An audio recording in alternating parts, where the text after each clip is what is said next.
Hi, I'm Charmaine Joy F. Billion, one of the members of Group 8.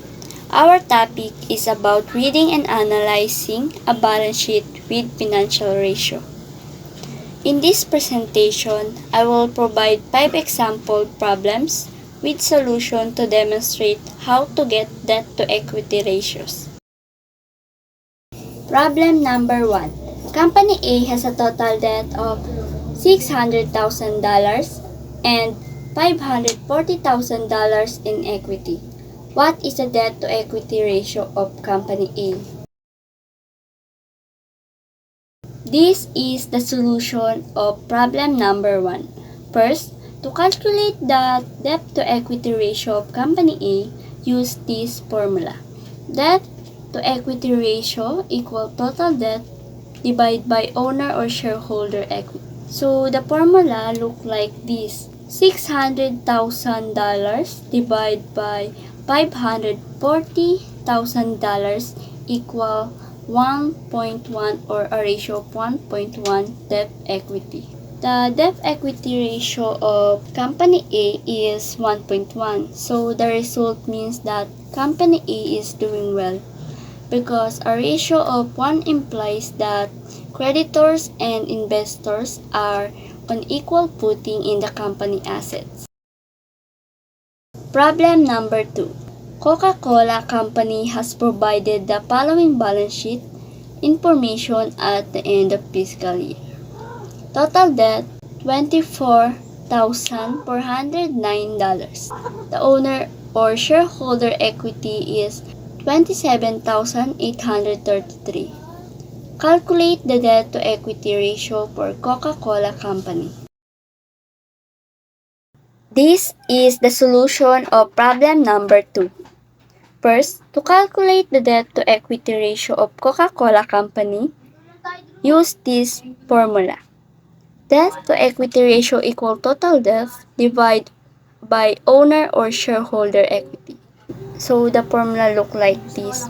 $24,409 divided by $27,833 equals 0.88 or a ratio of 0.88 debt equity, which means Coca-Cola Company uses 88 cents of debt financing for every $1 of equity financing. Problem number 3. Based on the following balance sheet information, what is the company's debt to equity ratio? This is the solution for the problem 3. First, the formula. Debt to equity ratio equals total liabilities divided by owner or shareholder equity.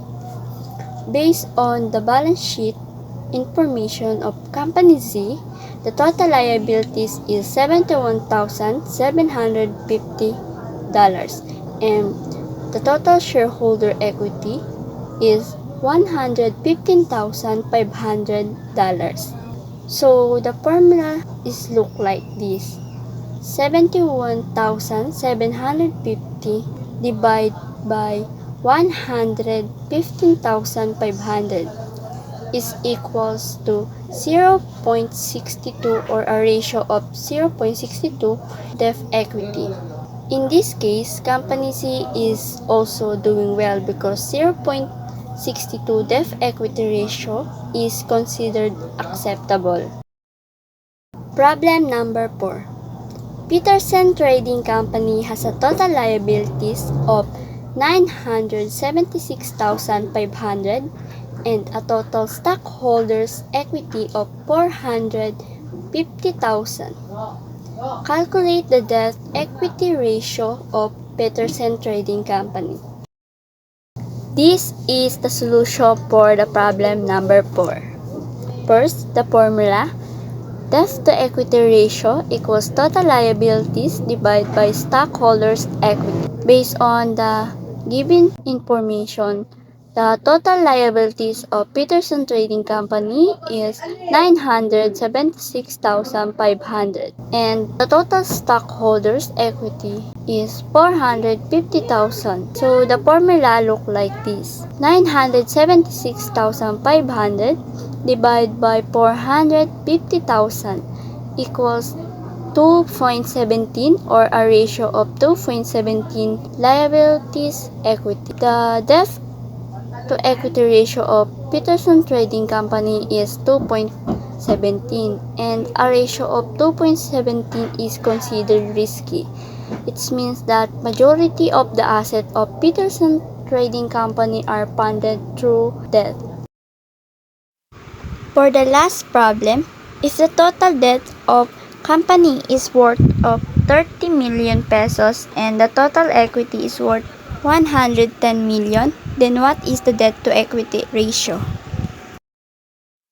This is the solution for the problem number 5. First, the formula, debt to equity ratio equals total debt divided by owner or shareholder equity.